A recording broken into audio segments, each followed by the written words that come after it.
tardes a la Biblioteca Nacional. Es un gusto saludarlos hoy aquí. Tenemos una ocasión de felicidad, como es siempre la presentación de un nuevo libro. Y no es cualquier libro, porque además este libro, con todo el valor que tiene esta antología particular sobre Idea Vilariño, traductora, Idea Vilariño traducida, cierra de alguna manera las actividades de este intenso año 2023. Yo quiero agradecer, hay mucha gente para agradecerle sin dudas al equipo comandado por Ana Inés Larre Borges y sus colaboradoras traductrices. Ese fue el término medio broma, medio en serio que tomaron. Aquí tenemos a Leticia Donos y a Cecilia Torres como representantes de un grupo mayor, en realidad, que tuvo un nivel global, internacional, porque esta antología tiene colaboradores y colaboradoras de distintas partes del mundo. Y además tenemos el inmenso gusto de recibir al escritor y editor peruano Julio Isla, que nos trae una hermosísima edición de La Tempestad. Es una edición peruana de La Tempestad, traducida nada más y nada menos que por Idea Vilariño. Pero me acompaña aquí la señora embajadora del Perú en Montevideo, Elizabeth González, a quien le cedo la palabra con las palabras. Muchas gracias, muy buenas tardes a todos. Para mí es un gran honor encontrarme aquí en la Biblioteca Nacional junto con Valentín para celebrar con ustedes un momento tan especial como es la traducción de las obras. La traducción en general es un trabajo realmente muy importante, y sobre todo cuando se trata de literatura, ¿no? Traducir literatura no es sencillo, porque al traducir hay que también producir sentimientos, emociones, cosas que son difíciles de expresar en palabras. Entonces, para mí es un gran honor poder participar el día de hoy aquí en un encuentro en el que celebramos esta forma de llevar una cultura a otra a través de las palabras, a través de la traducción, y estar aquí con Inés Larre Borges, con Julio Isla, que viene del Perú, poeta peruano, editor peruano. Para mí es un gran honor y una gran felicidad. Julio ha trabajado mucho en el Perú con la edición. También estuvo el día de ayer en el homenaje que hizo de la Academia de la Lengua a Ricardo Silva Esteban, también quien ha trabajado en temas de traducción.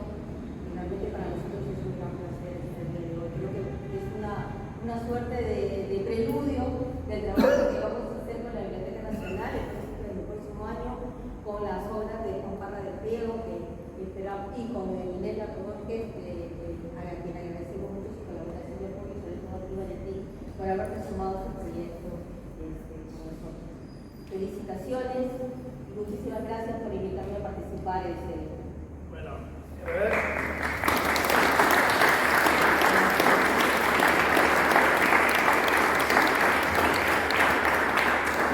Cosas más, es un lujo tener un socio como la Embajada del Perú y del Uruguay, que ha traído varios escritores, que ha estado presente en los principales eventos culturales y literarios en Montevideo y fuera de Montevideo también, y como decía la embajadora Elizabeth González, para el año que viene estamos forjando ahí un proyecto interesantísimo y en muchos sentidos inédito sobre la obra de Juan Parra del Riego en Montevideo.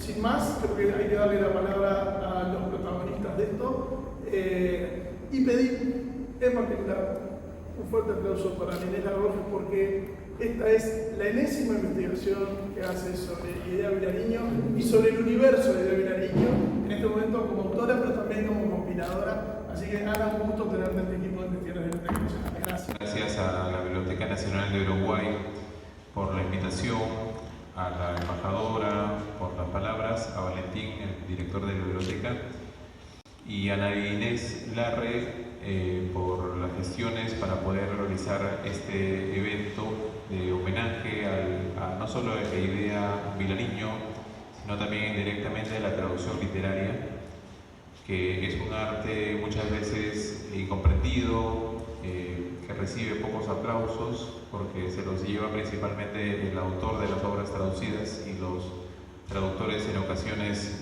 pasan a segundo plano, pero aún así los traductores insisten en verter todo lo mejor de su arte en las traducciones. Y yo quiero también que sea un homenaje indirecto, un nuevo homenaje indirecto a Ricardo Silva Santisteban, que es un traductor peruano que ha dado lo mejor de su tiempo, de su cosecha literaria al arte de la traducción. Él se encuentra un poco mal de salud. Hace poco, gracias a Wilfredo Penco, pudimos hacer un pequeño acto de homenaje a su persona. Y además él también está presente en este libro, ¿no?, con un texto sobre Idea Vilariño como traductora de Shakespeare. Y bueno, es esto lo que nos ha llevado a esta edición, ¿no?, esta edición de una traducción de La Tempestad de Shakespeare por Idea Vilariño.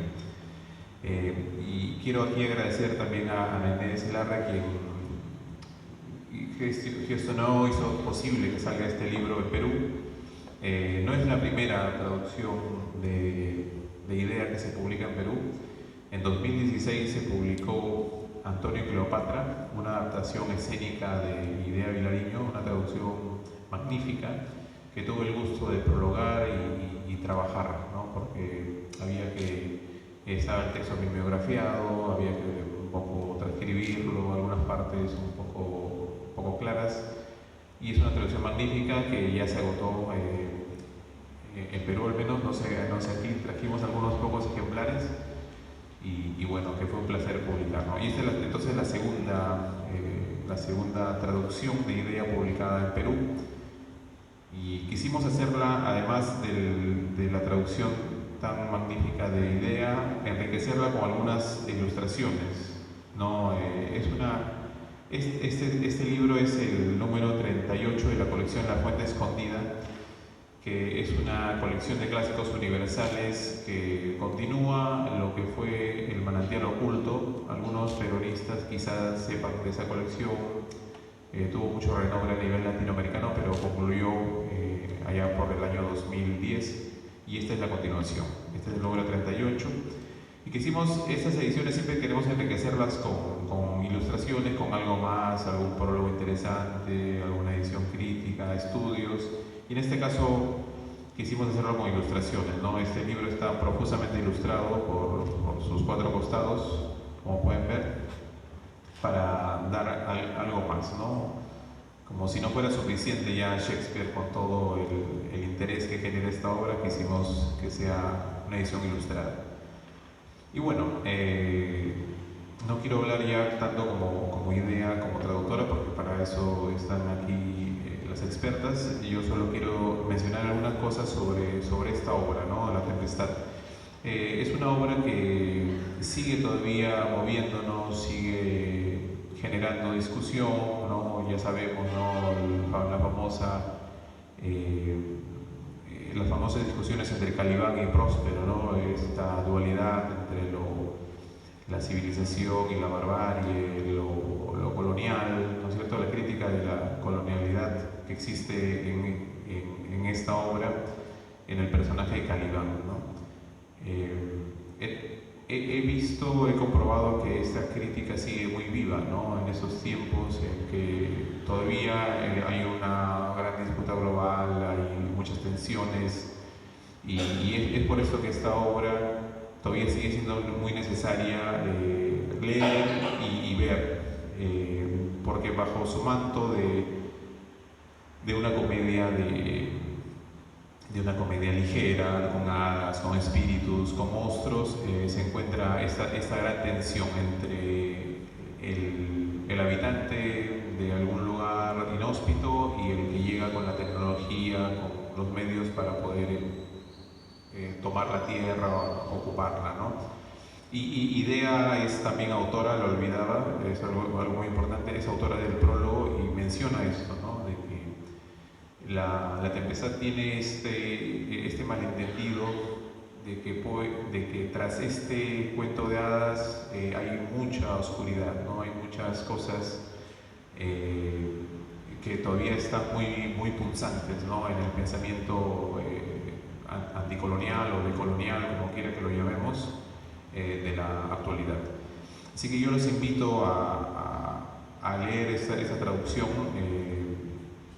no solo por ideas, sino también por el propio texto.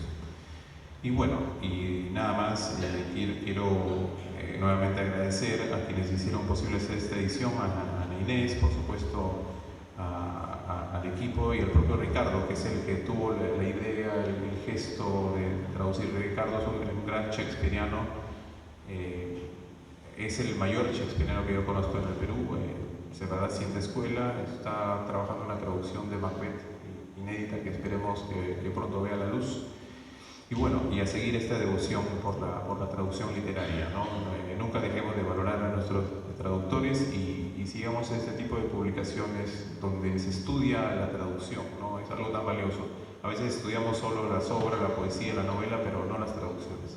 Creo que hay un gran campo ahí por explorar. Así que muchas gracias y espero que les guste este libro.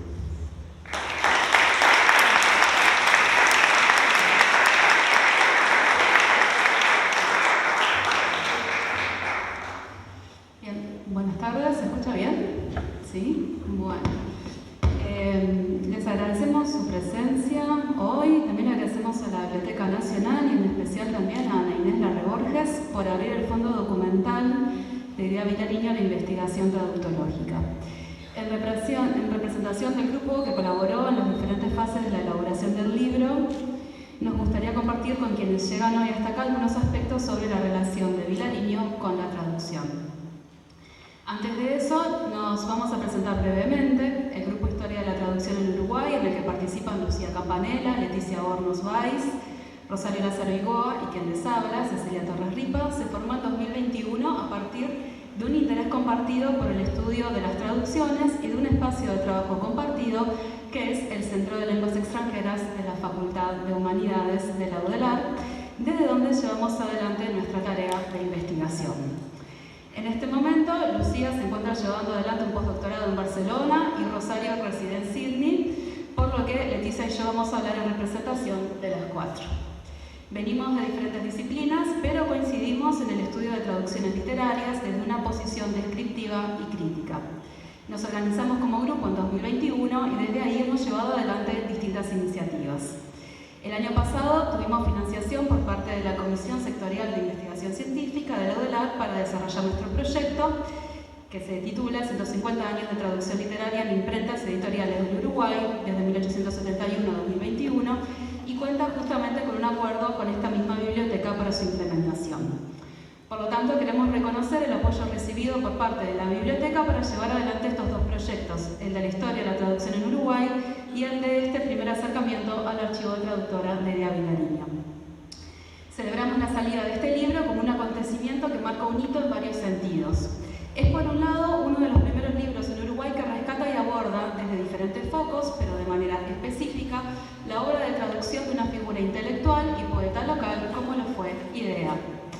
Para quienes investigamos en el área en el Uruguay, por otro lado, el libro es el resultado de un asunto que nos obsesiona y que también guía el accionar de nuestro grupo en todos los frentes, como ciertamente apuntaba Ana Inés en su introducción. Buscamos dar visibilidad y valor a la traducción literaria como una práctica de escritura legítima, original y creativa. Asimismo, no es menor el hecho de considerar al archivo de traductor como una fuente privilegiada de información y objeto de conocimiento. La posibilidad de que la faceta de traductora de Idea Vilariño sea investigada por medio del acceso a su propio archivo de traductora, disculpen la redundancia, pero tiene un valor especial, además de la articulación con otros campos del conocimiento, es ciertamente un paso más en, ojalá, nuevos abordajes de la traducción como operación crítica central en su trayectoria. Asimismo, esperamos que fomente el acercamiento a los archivos de los traductores, o al menos a la faceta traductiva en general de otros agentes de la tradición intelectual uruguaya. Esperamos también que el libro propicie un estudio de las diferentes instancias sociales en las que las traducciones realizadas por Idea Vilariño tuvieron protagonismo y alcanzaron públicos diferentes e insospechados, como los espectadores de teatro, que pudieron escucharlas en escena, o los estudiantes de secundaria que han usado sus traducciones para acercarse a los clásicos. A las traducciones de Idea Vilariño nosotros llegamos a través de nuestra compañera Lucía Campanella, quien se contactó con Ana Inés para consultar los manuscritos de la traducción de Hamlet que hizo Vilariño conjunto con Emil Rodríguez Monegal para un artículo que por cierto también es parte de un volumen que fue editado por esta misma biblioteca. Ana Inés nos invitó entonces a conocer el archivo, para lo que contamos con la experiencia de Leticia, que ha abordado desde esta perspectiva el archivo de traductora de Mercedes Rein para su tesis doctoral. Luego surgieron varias ideas conjuntas entre el grupo y Ana Inés destinadas a estudiar y dar a conocer el volumen, las características y el tipo de traducciones que se alojan en la colección Idea Vilariño del archivo literario, proyectos que finalmente se cristalizaron en este libro. Y entonces, en nuestro pasaje por el archivo, Leticia les va a contar un poco cómo operamos. Bueno, muchas gracias. Les vamos a contar cuáles fueron nuestras tareas y, bueno, un poco los productos que fuimos elaborando en este último tiempo. En primer lugar, durante alrededor de 3 meses, relevamos, ordenamos y describimos 10 de los 11 carpetines que contienen traducciones realizadas por Idea Vilariño, siempre bajo el asesoramiento y el trabajo en conjunto con Ana Inés. El contacto directo con estos materiales fue revelador en varios sentidos. Las marcas escritas dejadas por Idea Vilariño en esos papeles, algunas relacionadas directamente con el texto a traducir, otras no tanto, mostraban fenómenos variados. En esta tarea nos orientamos, como dijo Cecilia, por los estudios genéticos de traducción, que tienen como objetivo principal visibilizar y analizar los procesos de escritura de traductores y dar valor a sus fondos documentales. En lo que respecta al trabajo genético con los papeles de Vilariño, nuestro grupo constató la prevalencia de manuscritos y otros borradores asociados mayormente a traducciones de Shakespeare, por lo que nos concentramos en un corpus de 6 obras. De forma paralela, también relevamos bibliografía sobre idea traductora y traducida. Comprobamos que si bien el rol de los traductores y sus aportes al campo intelectual por lo general no es abordado de manera sistemática, es más, es casi siempre invisibilizado, en el caso de Vilariño sus traducciones habían suscitado numerosas reflexiones, varias de ellas se han incorporado a este libro. Relevamos en los catálogos de la Biblioteca Nacional y la Biblioteca del Palacio Legislativo, principalmente, las obras traducidas por Idea Vilariño, que son alrededor de 40 obras. Esto permite dimensionar el caudal de traducciones y observar sobre todo su evolución en el tiempo, que son desde fragmentos de textos publicados en semanarios y revistas literarias hasta la publicación de traducciones en el exterior, por ejemplo en Argentina, Perú, Venezuela y España. Relevamos las traducciones de la obra de Idea Vilariño también a otras lenguas, tanto en volumen unitario como en antologías. Este, por supuesto, es un trabajo que continúa, ya que su obra sigue siendo objeto de múltiples traducciones y también a otras lenguas. De hecho, mientras hacíamos esta presentación, la segunda antología, Daughters of Latin America, salió en ese mismísimo momento. Como mencionamos antes, también analizamos el corpus de 6 traducciones de Shakespeare. Ya que todos estos temas están recogidos en el libro, lo que vamos a hacer ahora es detenernos en algunos puntos que consideramos más relevantes para entender precisamente la relación de Idea Vilariño con la traducción. Bien, con respecto a las lenguas, el inglés y el francés fueron lenguas estudiadas por Idea Vilariño en el liceo, quien además realizó lecturas en francés, dada la circulación literaria en esa lengua en los años 50 en Uruguay, y por lo tanto fueron las lenguas que ofrecieron un punto de partida para el trabajo de traducción. Como ustedes pueden ver en el cuadro, las traducciones de Idea Vilariño tienen 2 lenguas fuentes principales, ¿sí? Mayoritariamente el inglés, o sea, por la presencia que ya mencionó Leticia, justamente de una fuerte cantidad de traducciones de Shakespeare, a la que se suman las adaptaciones de textos clásicos para su puesta en escena.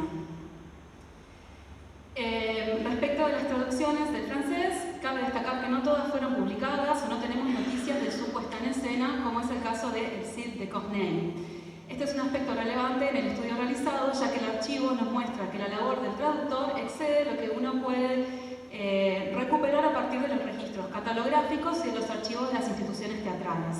Si bien en la carrera traductora de Idea el inglés, sobre todo justamente como mencionamos de los manuales de Shakespeare, fue adquiriendo peso en detrimento del francés, queremos destacar una fuerte presencia de traducciones de esta última lengua hasta la década del 70, que incluye fragmentos de obras traducidas de Simone de Beauvoir, Paul Valéry y Raymond Queneau, entre otros. Y sobre todo hay que destacar el vínculo que desarrolló Idea Vilariño, o sea, como traductora de Raymond Queneau. Bueno, con respecto a las traducciones de Shakespeare, que fueron textos, de hecho, preparados en su mayoría para ser puestos en escena, el grupo detectó en los manuscritos una serie de irregularidades que en nuestro artículo, que aparece en el libro, condensamos en 3 tendencias dominantes. La elaboración de listas de palabras. Es una práctica muy frecuente en casi todos los textos de teatro que tradujo. Consiste en elaborar una lista de sinónimos posibles para uno o varios términos en inglés. En el diagrama de la hoja que puede verse allí en la imagen hay varias de esas listas. Acá, por ejemplo, bueno, quisimos hacerlo un poquito más accesible. Lo van a poder ver en el libro. Se ve una lista con distintas variantes. Por ejemplo, calumnia, denuncia, violación, insidia y otras variantes que no son tan legibles, que hacen a la idea de cómo operaba con la selección del léxico. Otra tendencia permanente es el diálogo que mantuvo Idea con otras obras y con otros agentes. Hay muchísimas huellas de las negociaciones de Vilariño con los directores de escena. Por lo general en torno a las posibilidades léxicas de algunos pasajes, pero fundamentalmente sobre temas relacionados con la versificación y el plano rítmico del verso. También hay rastros, como el que vemos en la imagen, que muestran el valor que tenían los borradores para la propia poeta. Voy a leer lo que dice allí en ese fragmento. Graso, te das cuenta de lo valiosos que son estos papeles para mí. Te ruego no solo que los cuides amorosamente, no los prestes, sino que me los devuelvas en cuanto los mires, lo antes posible. Me los podés dejar ahí mismo. Ojalá sirva. Idea. Detectamos también la presencia de inscripciones de la vida cotidiana en estos textos traducidos. Números de teléfono, nombres propios, dibujos y grafismos, operaciones matemáticas, tareas pendientes, esquelas, listas de compras e incluso un par de versos de su autoría recorren de manera aleatoria los cuadernos y blogs. Estas huellas representan un acceso directo y privilegiado a rastros breves y a veces encriptados de su vida privada. Lo que muestra la imagen, el recorte, es precisamente una lista de compras del supermercado, donde anota leche, coca, dentífrico, jabón de coco y cebolla, junto con Shakespeare. Bueno, en otro orden, el trabajo en archivo que hicimos durante todo este año nos llevó a detectar que hay huellas de las traducciones de teatro en otros sitios, por ejemplo, en el Centro de Investigación, Documentación y Difusión de las Artes Escénicas, el CIDAE, que está en el Teatro Solís, y también en la Biblioteca Florencio Sánchez de la EMAD, donde pudimos ubicar los libretos de algunas de estas traducciones que están en el archivo, así como también crítica teatral de la época, que muchas veces la menciona como traductora. Pudimos comprobar que en varios casos una traducción hecha para el teatro se convertía en una traducción publicada, con consecuentes cambios en el texto. La evolución de los borradores, por un lado, y de las distintas versiones, es decir, esas traducciones que Idea como traductora entregaba al director de escena, la versión del libreto, que incluye anotaciones propias de la adaptación del texto para ser dicho en las tablas, la versión que finalmente se dice en cada una de esas funciones, luego la versión que está revisada y publicada. Todo esto reveló un terreno de investigación muy interesante que creemos aún no ha sido abordado de forma cabal. Otra línea de investigación que se abre en torno a estas traducciones tiene que ver con textos de Shakespeare y manuales de literatura sobre Shakespeare traducidos por Vilariño para editoriales como Técnica y Casa del Estudiante, que además se siguen reeditando y usando en las aulas. Esto da cuenta de su labor como docente de enseñanza secundaria y también de la manera en que la traducción y la producción de manuales de estudio funcionó para varios intelectuales de la época como salvavidas económico en tiempos de dictadura.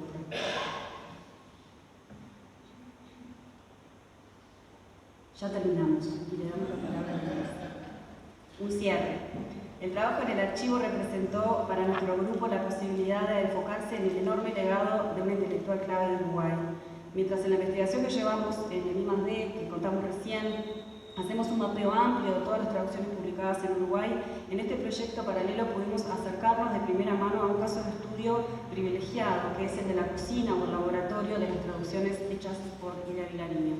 Agradecemos, por lo tanto, la posibilidad de acceder al archivo, pero también de poder comenzar a analizar estos materiales desde una perspectiva crítica que esperemos le dé una capa de sentido adicional para ser reutilizada o rebatida por nuevas investigaciones. Al mismo tiempo, quisiéramos agradecer a Inés a la posibilidad de haber actuado como guía de lectura a nuestro grupo en este libro hermoso que condensa el trabajo realizado por tantas y tantos investigadores y creadores en torno a Idea como traductora y como poeta traducida a otras lenguas. Muchas gracias.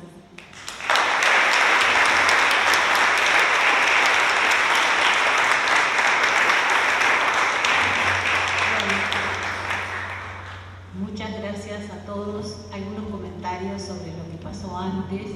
Creo que Julio Isla Jiménez minimizó su participación en los dos libros de Idea que se tradujeron en esta editorial de una manera muy bella. Y hay que decir que esas eran las dos únicas traducciones de Idea de Shakespeare que estaban inéditas.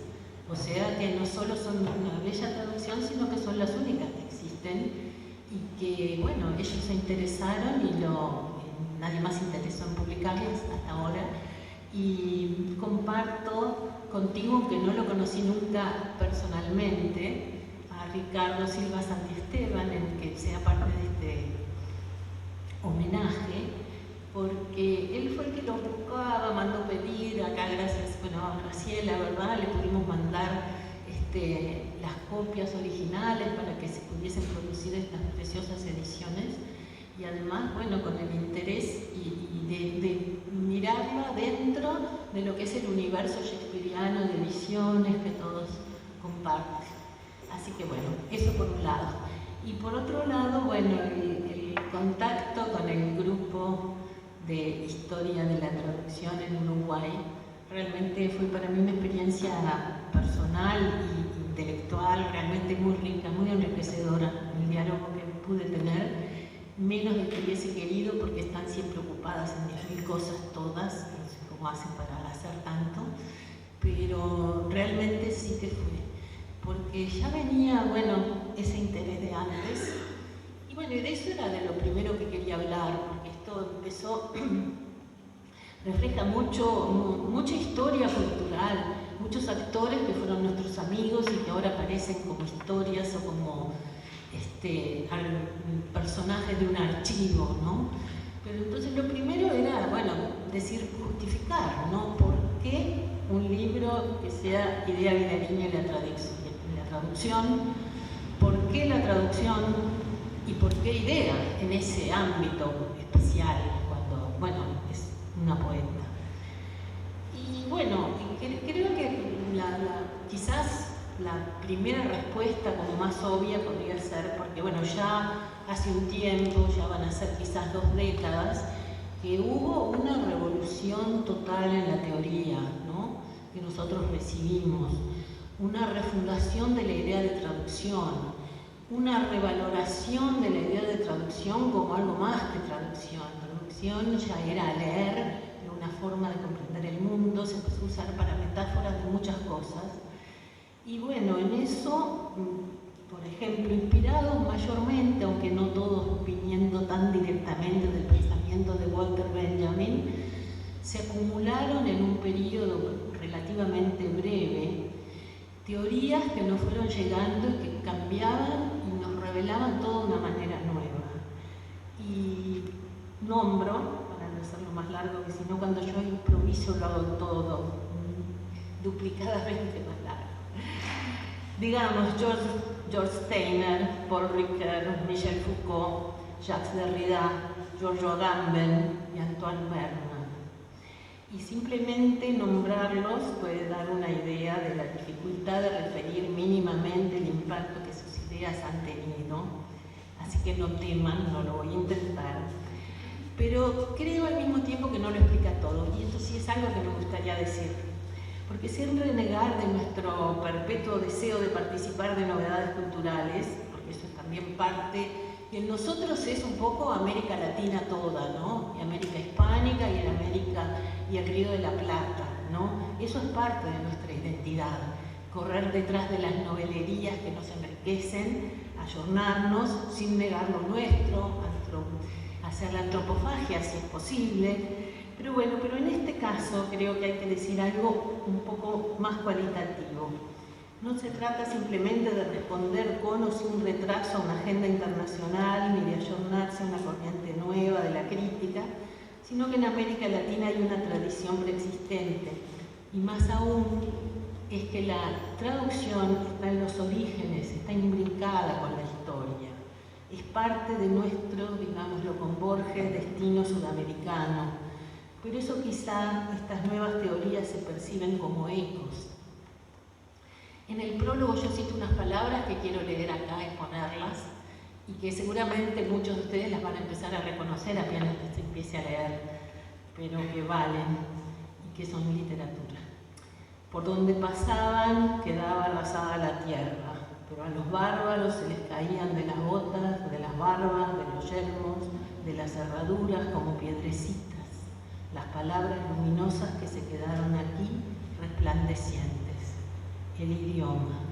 Salimos perdiendo, salimos ganando, se llevaron el oro y nos dejaron el oro, se lo llevaron todo y nos dejaron todo, nos dejaron las palabras. Con el título de las palabras, esto es tan confieso que he vivido de Pablo Neruda, ¿verdad? Y bueno, lo que dice Neruda es que la historia nació imbricada con la historia de la traducción. En el origen está el mito de Malinche, mexicano, la traidora, la infiel. Aquí el grupo de historia de la traducción dedicó, mientras hacíamos este libro, una semana a reivindicar el valor de la traducción, pasando por las academias, pero saliendo un poco de la academia, a distintos encuentros, y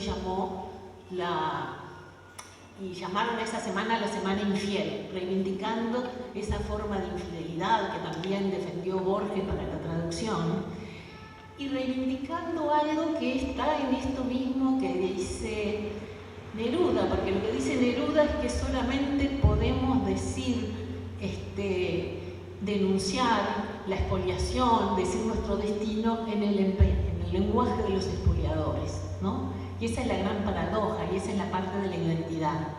Y bueno, también, ¿verdad? Todo gran escritor americano sintió algo de eso, tuvo algo que ver con alguna forma de la traducción. Así como ellas hicieron la Semana Infiel, Darío decía, ¿qué voy a hacer si mi esposa es de mi tierra, pero mi querida es de París? Y eso era una declaración de ambición literaria también y de independencia cultural. Entonces yo digo que esto de este tema, bueno, nos corresponde así con derecho, y en esa tradición se quiere escribir también modestamente este libro, ¿no?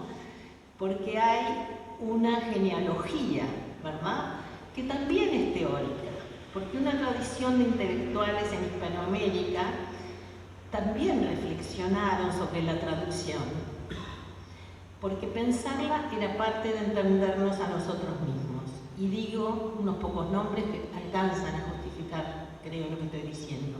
Haroldo de Campos en Brasil, Alfonso Reyes y Octavio Paz en México, y muy cerca Borges, sobre todo Borges, el factor Borges, digamos, que obró como un inspirador de las teorías de la escena internacional que después nosotros recibimos. Y para eso solamente dos datos. Antes de esto de la traducción, pero ¿en qué texto? Michel Foucault, en Las palabras y las cosas, escribe una primera frase, creo que con deliberación, que dice: este libro nació de un texto de Borges. Y George Steiner, nada menos que después de Babel, donde hace toda su teoría de la extraterritorialidad y toda la teoría de la traducción diferente, lo ampara sobre esa deliciosa cita de las versiones homéricas: ningún problema tan consustancial con las letras y con su modesto misterio como el que propone una traducción. La cita de Borges, que como sabemos todos se ha viralizado desde entonces, que ya da vergüenza citarla, aunque Estoy saliendo, estaba tocando el cable quizás. Bueno, entonces decía que a esa tradición pertenece y quiere pertenecer este libro, ¿no? Y esa tradición también tuvo otras cosas. Lo voy a abreviar, pero cuando empezó a circular la traducción en los años 2000 por ahí y llegaban los libros de Riqueri, se comentaban en la prensa. Ahí veo a Karina Blitzen, que hizo un estupendo artículo, lo recuerdo bien. Y los libros venían ya entonces un poco mezclados con la recepción, que en el Río de la Plata fue fuerte. Porque, por ejemplo, del 2004 es el libro de Patricia Wilson de La constelación del sur, ¿no? Que ahora es un clásico en los estudios de traducción rioplatense. Y de 2005 es el libro que Karina también incluía en aquel artículo, por ejemplo, pero transitaban los temas esos por la prensa, por los diarios, ¿no? Eran nuestros, eran recibidos así. Y eso era bastante inédito, me parece. Bueno, entonces, sigo una pequeña cronología rápida. En 2006, por seguir con los años, el primer congreso de traducción en la Universidad Nacional de Rosario, que hace punta en esa parte crítica, al que fue Beatriz Bell. Y bueno, ahí llegó un nombre clave también en la introducción de un poco del tema de la traducción en el Uruguay, y al que este libro también de mi parte quiere hacer como un homenaje, le hace un homenaje a Beatriz. En 2011, Ricardo Piglia, en el marco de un congreso, Navegaciones y Regresos, dio una conferencia aquí en la Biblioteca Nacional, en la Sala Ferreira, fabulosa, preciosa, como las de él, sobre escenas de traducción. Y hice un libro que quizás no existió porque después se enfermó muy pronto, Piglia, si no hubiese sido como el último lector, creo yo. Y en 2012 coincidían de una revista de la Biblioteca Nacional también, Palabras Sitiadas, que bajó un largo epígrafe sobre traducción en literaturas de fronteras, relatos es un abuso, de viajes, ambular de teorías, exilios y otros desplazamientos de escritura. Reunió una media docena ya de artículos sobre la traducción, entre los que destacaban el primero que Beatriz escribió sobre idea traductora, ¿no? Traductora de qué no, y uno a quien también considero un precursor, un artículo de Edmundo Gómez Mango, que hoy está en nuestra memoria, pero que no solo de muy joven había traducido los poemas de Baudelaire, el que seguramente muchos de ustedes leyeron, y quizás recuerden que estaba el prólogo porque es un público literario, y quizás otros simplemente leyeron como Baudelaire en el liceo, obligados o no obligados, en las palabras de Gómez Mango, y que ahí hacía un ensayo, Territorios, no recuerdo ahora de memoria el título y me perdí en la hoja, pero donde hablaba de que también el exilio era un desarraigo de la lengua en ciertas ocasiones. Él había tenido oportunidad de tomar contacto con los seminarios de Antoine Berman en París.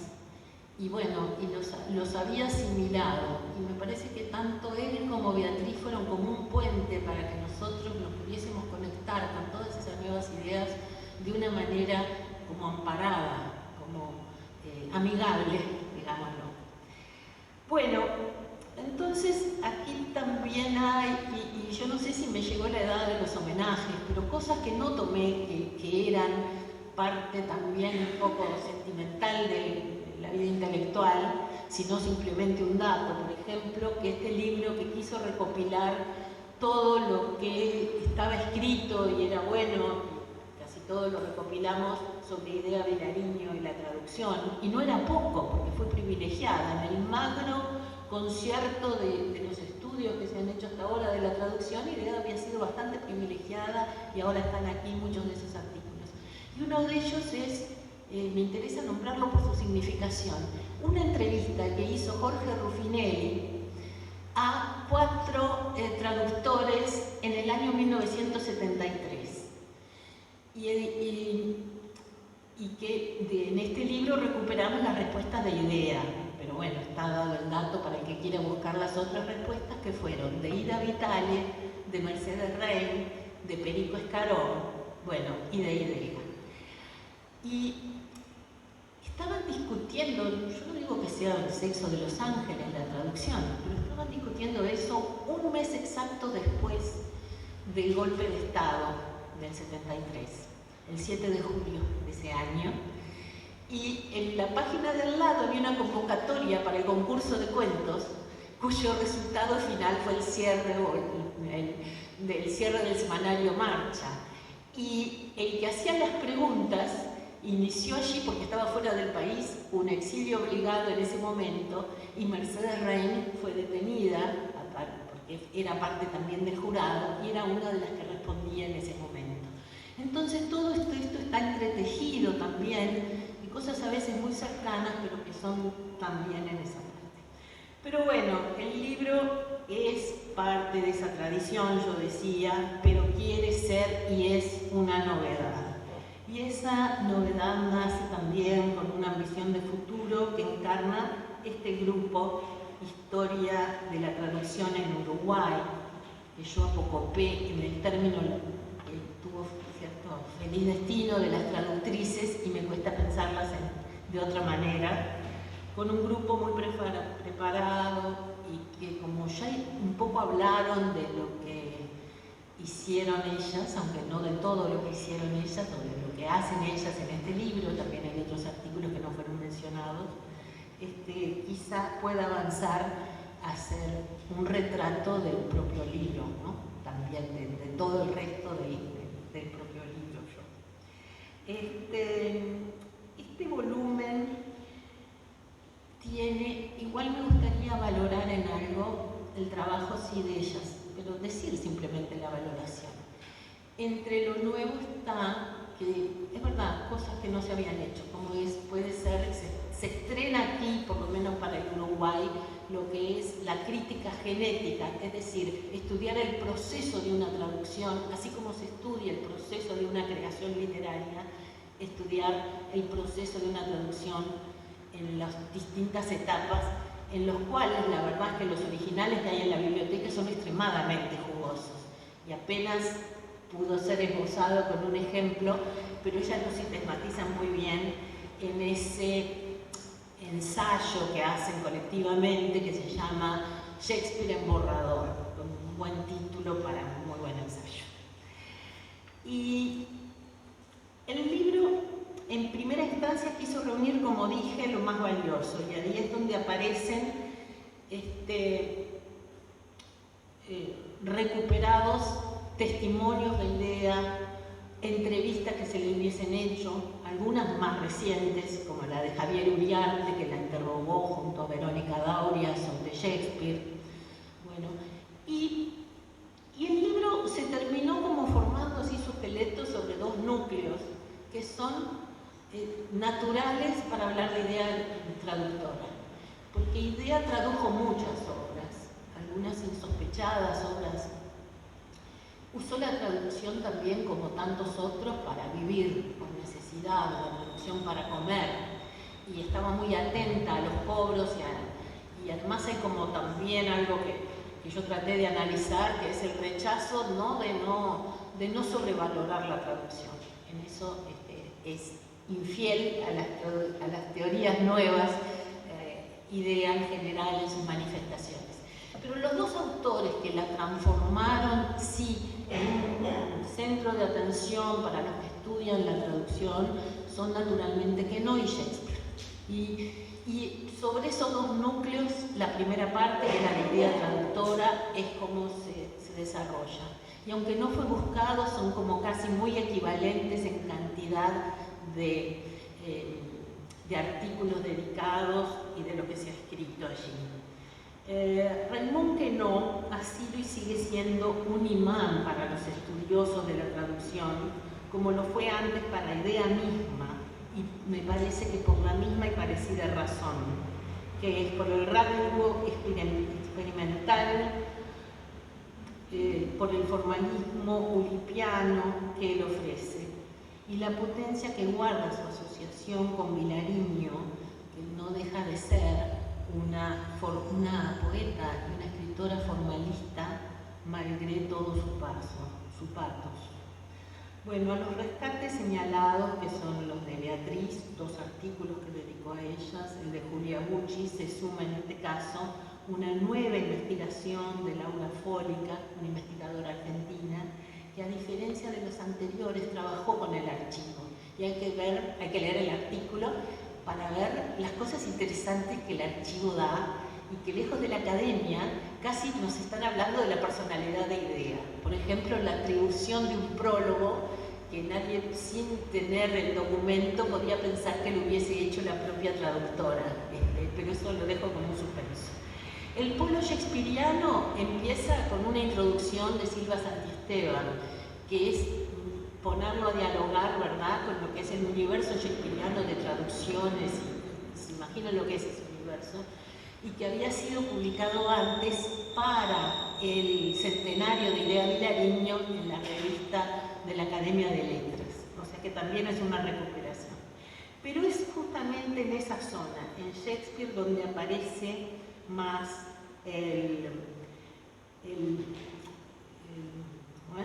el tipo de crítica genética y de la crítica con el archivo que se ha venido comentando acá. Entonces, bueno, y no solo por los trabajos que hacen el grupo, sino también ahí se suma un joven nuevo estrenado en estos tipos de abordajes, que es Néstor Sanguinetti, que se mide con el ambicioso y misterioso asunto de la relación entre poesía y traducción a través de los originales de Sueño de una noche de verano. Sabemos que Idea fue además una traductora reconocida, tuvo tres Florencios a la traducción, ¿verdad?, con las obras que hizo. Bueno, pero hay además estudios de casos en este libro. En la traducción de la música, Julia Ortiz, que ya había estudiado Crimen en la Catedral de T.S. Eliot, la primera traducción al inglés que hace Idea y que la hace a 4 manos con Emil Rodríguez Monegal, vuelve al mismo texto para hacer una relectura diferente y mucho más audaz, porque lo que se pregunta es la pertinencia de ese texto en el Uruguay en que fue traducido y puesto. Entonces, bueno, esto a mí por otro lado me enseña como una especie de lección de lo que son los abordajes críticos, ¿no? Porque parece que el primero, bueno, después de hecho, ella al principio dijo, no sé si voy a hacer otro abordaje o vuelvo con esto, y volvió. Primero, la promesa había sido como que iba a reescribirlo, ¿no? Y bueno, y fue volver al texto y traer otro. Entonces ya ahora son 2 críticas que se suman a esa obra. Laura Macelo, que es una autoridad, uno de los problemas de esta presentación era que quien podía comentar este libro estaba escribiendo en él, por suerte, ¿no? Entonces lo íbamos a tener que presentar nosotras mismas. Laura Macelo, que hubiese sido una candidata, por suerte, es parte del libro. Y lo que ella hace es una operación muy interesante, porque toma una obra que Idea tradujo para Arca en 1970-71, seguramente a pedido de Ángel Ramo, El romancero de las estrellas de Jacques Stephen Alexis. Al leerla desde la tradición oral haitiana, que Laura, que es autora como de 30 traducciones y tradujo largamente en la editorial Trilce, cantidad de ficciones, ¿verdad?, de ese francés, que no es de Francia. Bueno, poderla leer desde allí, lo que ella abarca es un comprensivo ensayo del gesto político y el proyecto estético de una traducción a primera vista ancilar, ¿verdad?, adjetiva, en lo que puede ser la bibliografía traductora de Idea. Idea Vilariño y Oscar Wilde, tras los pasos de 3 traducciones ocultas de Lucía Campanella, descubre las traducciones que hizo Idea de Wilde escondida dentro de la obra de un canadiense sobre Wilde. Pero dentro de esa obra, como una fresa, así un tesoro oculto, estaban traducciones ahora hechas por idea de Profundis, Salomé o fragmentos de la balada de la cárcel de Reading, nada menos. Romper la barrera de Leticia Hornos, acá a mi lado, reconstruye y estudia el recorrido de la poesía de Vilariño hacia el público alemán. Bueno, ella es conocedora del alemán, por eso eligió también estudiar a Mercedes Rein como traductora, ¿verdad? La gran traductora nuestra del alemán. Y entonces es un trabajo ejemplar de la asociación que tienen las traducciones con las corrientes y fluctuaciones del mercado editorial. Esas relaciones difíciles y que en Alemania ofrecen el mejor rostro para los traductores. Es el único país que da 2% de derechos de autor a los traductores sobre la obra, que no lo pierden. Y ella estudia las traducciones al alemán de Anliebe, de los poemas de amor de idea que hicieron Erich Hackel y Peter Schulze-Kraft, que hay material maravilloso en el archivo pendiente de estudios sobre los diálogos epistolares de idea con sus traductores. Son cartas de amor con casi todos. Y con estos en especial, y ellos le correspondieron porque cedieron ese 2% a idea que en ese momento siempre andaba de aperturas económicas caballerosamente. Y en eso ya estamos en la última parte del libro, que es la idea traducida, ¿verdad? El único artículo, por eso lo nombré antes, que es escrito desde afuera, es el de Leticia. Luego, toda esa zona está escrita por los propios traductores de idea.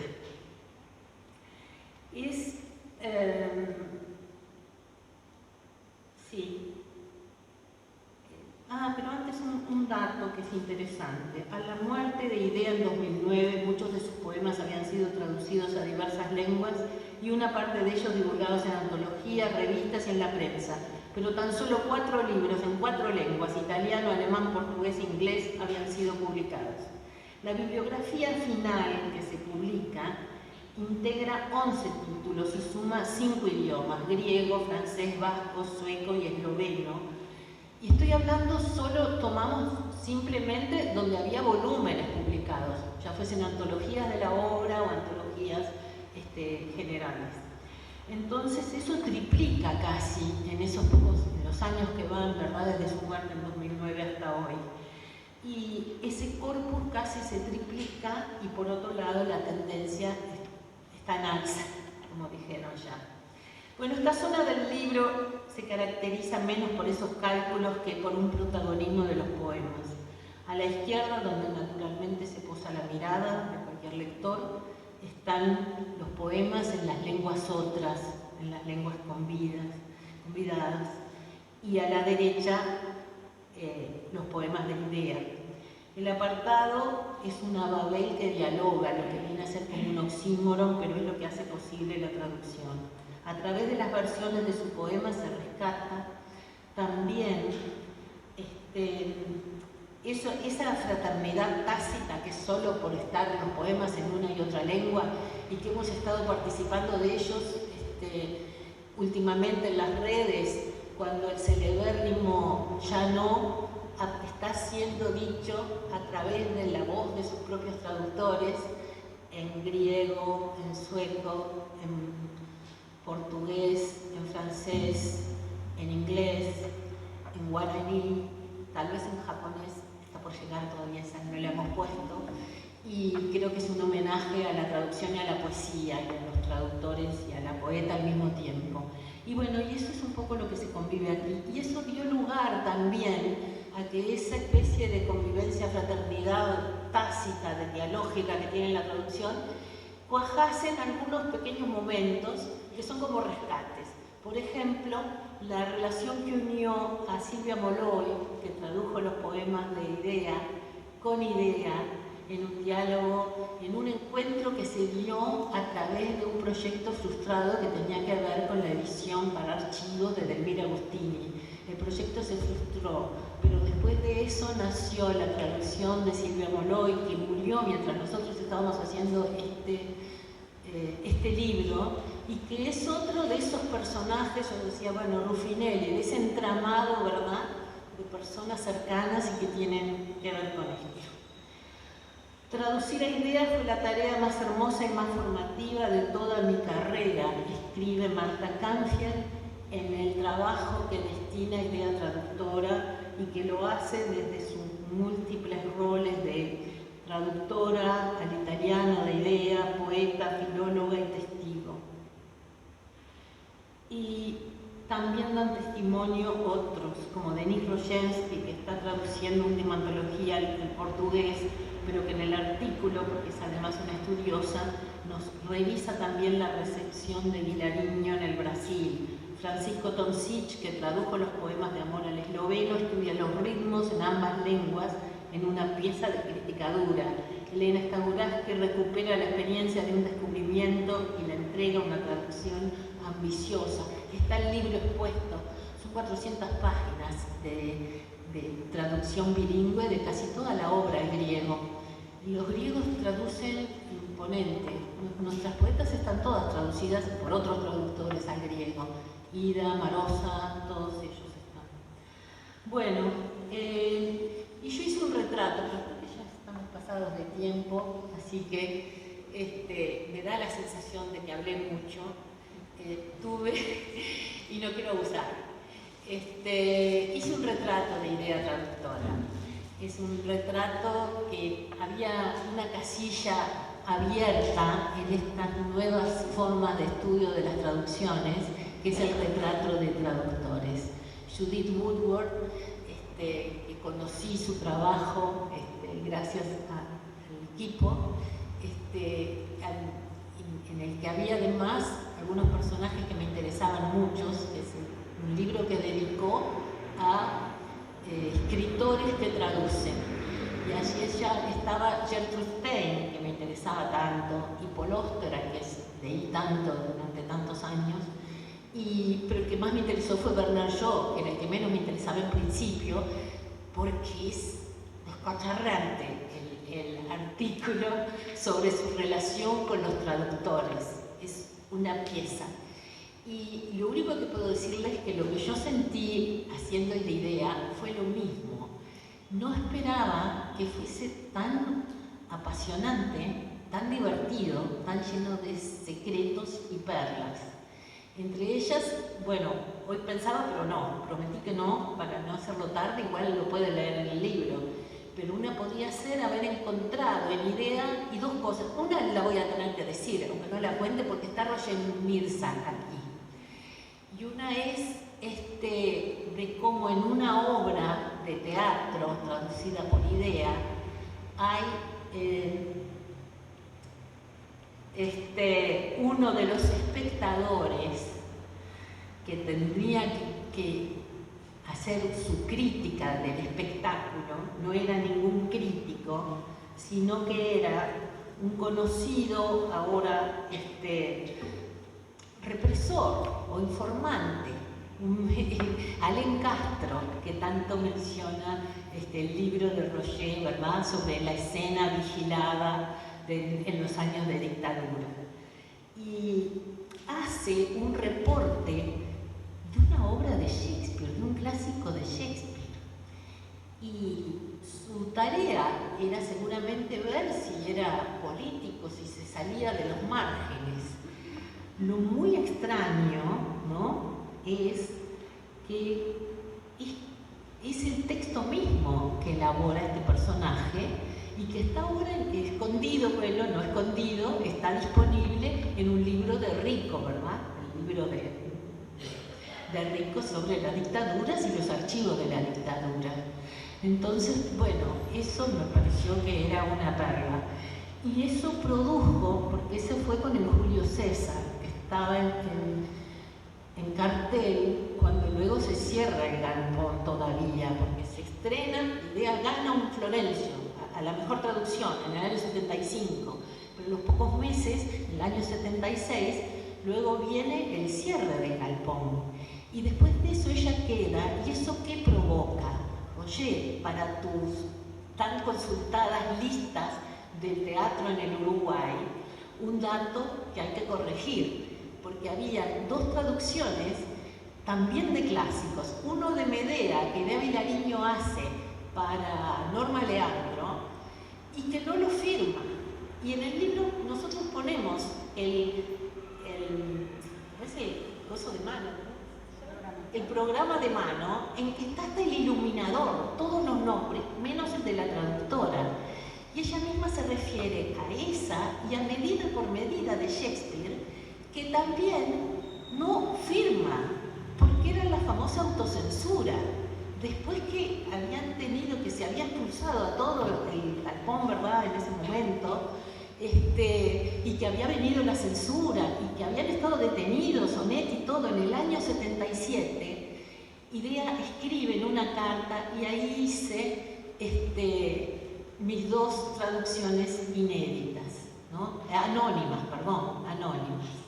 Bueno, digo, y estas perlas, como otra de Idea, traductora de Shakespeare, de Sartre, en una traducción que está perdida, de La puta respetuosa, y que, bueno, que en su momento ella dice, yo la traduciré. Y bueno, esas son cantidades de perlas que pude descubrir en esa aventura de la traducción. Y termino, y discúlpenme que me entusiasmé tanto.